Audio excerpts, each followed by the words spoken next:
ku serahkan padamu, Allah pembelaku. Segala khawatirku ku taruh di kakimu, Allah pemeliharaku.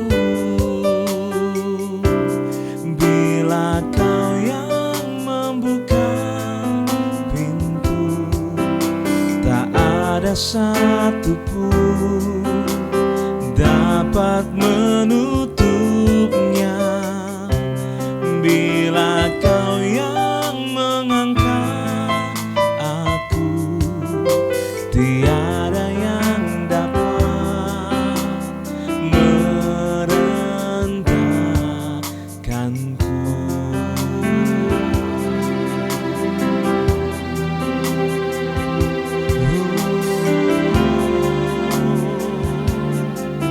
Mari naikkan pujian ini dengan hati bersyukur bersama-sama. Segala perkaraku ku serahkan padamu, Allah pembelaku. Segala khawatirku ku taruh di kakimu, Allah pemeliharaku. Bila kau yang membuka pintu, tak ada satupun dapat menutupnya. Bila kau yang mengangkat aku, tiada yang dapat merendahkanku.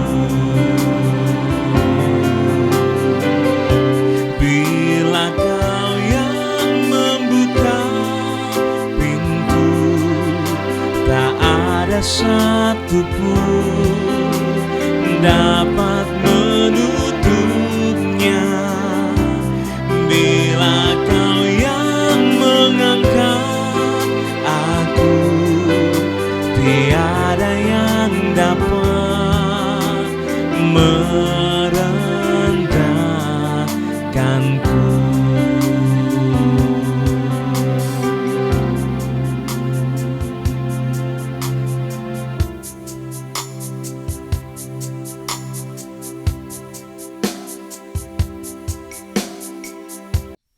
Shalom Bapak Ibu sedang kasih Tuhan, kembali kita berjumpa hari ini hari Senin. Dan kembali sebelum kita melakukan segala aktivitas kita akan diberkati dengan kebenaran firman Tuhan. Oleh karena itu mari kita tundukkan hati kita untuk mendengar firman Tuhan. Kembali kami menyiapkan hati kami untuk diberkati dengan kebenaran firman Tuhan. Bapak, kiranya pengurapan dari Allah boleh turun atas kami, supaya apa yang kami dengar hari ini akan menjadi sebuah rema dalam kehidupan kami. Terpujilah nama-Mu ya Tuhan, demi nama Yesus Tuhan kami bersyukur. Haleluya. Amin. Bapak Ibu sedang kasih Tuhan, kembali kita akan membaca di dalam Yohanes pasal 3 ayat 16. Kata demikian, karena begitu besar kasih Allah akan dunia ini, sehingga Dia mengkaruniakan anaknya yang tunggal, supaya yang percaya kepada Dia tidak binasa, melainkan memperoleh hidup yang kekal. Nah, Bapak Ibu sedang kasih Tuhan, dari ayat ini saya akan mengambil satu topik, yaitu kasih yang memulihkan.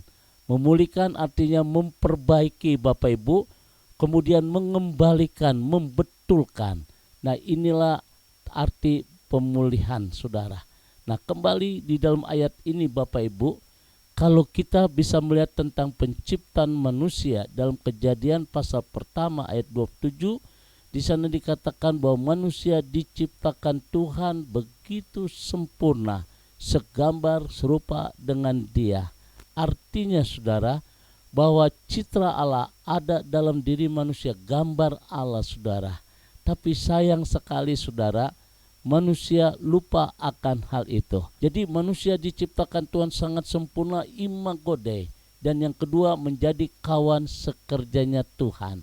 Tapi sayang sekali, kesempurnaan itu dirusak oleh karena manusia lupa siapakah mereka. Kita hanya sebuah duplikatnya Allah.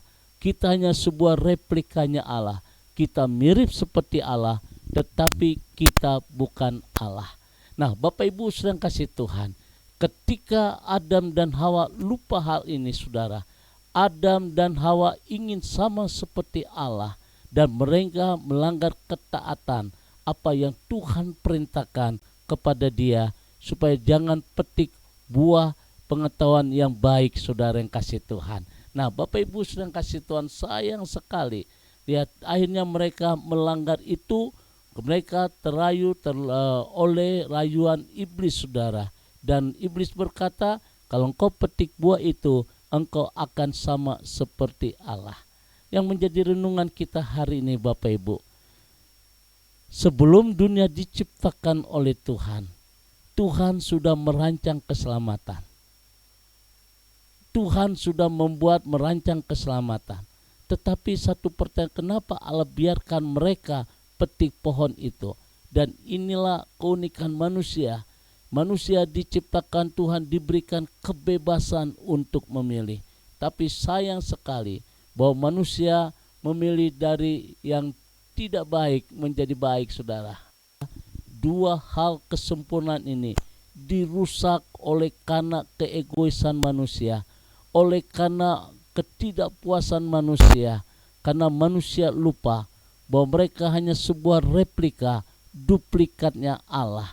Kita mirip seperti Allah, tetapi kita bukan Allah. Adam dan Hawa lupa siapakah mereka. Akibat melanggar ketidaktaatan itu, firman Tuhan berkata, hukumannya adalah maut, upah dosa adalah maut.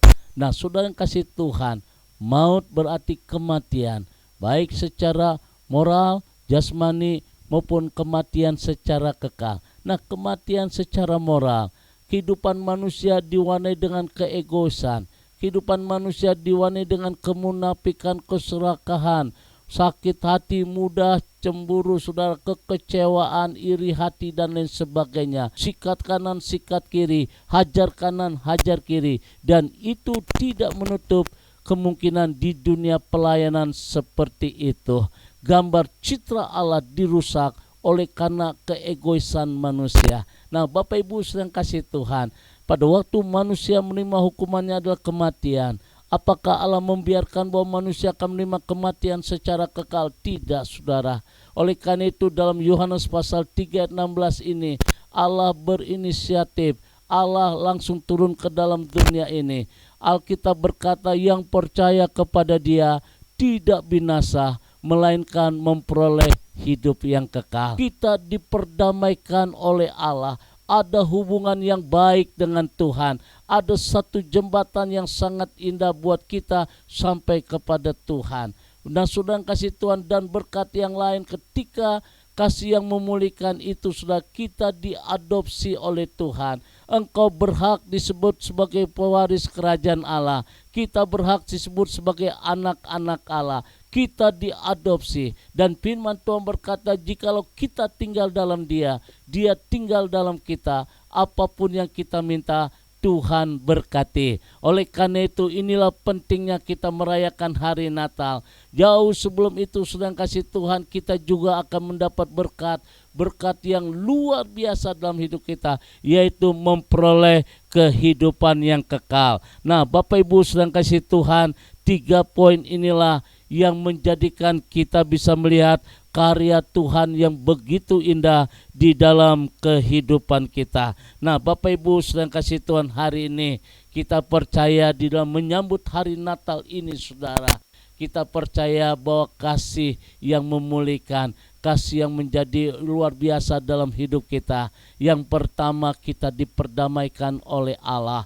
Yang kedua, kita diadopsi, diangkat menjadi anak-anak Allah. Yang ketiga, kita akan menerima kehidupan yang kekal. Yang keempat, saudara, kita akan menerima satu keselamatan yang Tuhan berikan buat kita. Oleh karena itu Bapak Ibu yang kasih Tuhan, dengan adanya Natal ini kita diingatkan kasih yang memulihkan, citra gambar Allah akan dikembalikan. Oleh karena itu hari ini kita bersyukur kepada Tuhan dan kita akan menyambut hari Natal ini dengan sukacita. Kiranya renungan pagi hari ini membuat kita akan bersorak-sorai, sebab Alkitab berkata pencuri datang hanya untuk mencuri dan membinasakan, tetapi aku datang akan memberikan hidup yang berkelimpahan. Berkelimpahan artinya ada kesembuhan, ada pemulihan yang terjadi dalam hidup kita. Saya percaya pagi hari ini firman Tuhan akan menopang kita, firman Tuhan akan menuntun kita, firman Tuhan akan mempersiapkan hari ini untuk kita menyambut hari Natal dengan penuh sukacita. Kiranya Tuhan memberkati. God bless you. Mari kita berdoa. Bapa di surga, terima kasih untuk firman Tuhan yang kami dengar pagi hari ini Tuhan. Kami bersyukur dengan adanya Natal. Kami percaya bahwa kasih yang memulihkan. Kami diperdamaikan oleh Allah. Kami diadopsi oleh Allah. Kami akan menerima kehidupan yang kekal, bahkan keselamatan yang Tuhan berikan buat kami. Berkati seluruh umat-Mu Tuhan. Kami percaya dengan adanya Natal ini kami hidup dalam berkelimpahan. Oleh karena itu yang sakit Tuhan akan sembuhkan. Kami percaya ada pemulihan yang luar biasa. Ada terobosan-terobosan yang baru yang akan terjadi dalam kehidupan kami. Terima kasih Bapa di surga, kami bersyukur di dalam nama Tuhan Yesus. Haleluya. Amin. Bapak Ibu sedang kasih Tuhan, kembali saya ucapkan selamat beraktivitas, bahwa hari esok Tuhan sudah ada di sana. Tuhan berkati, arahkan hatimu, angkat kedua tanganmu, dan terimalah berkat dari Tuhan. Kasih kemurahan damai sejahtera dari Allah Bapa di surga, cinta kasih dari Tuhan kita Yesus Kristus dalam persekutuan Roh Kudus memberkati kita semua hari ini. Sampai Maranatha, Tuhan Yesus akan datang kembali. Yang diberkati berkata, amin.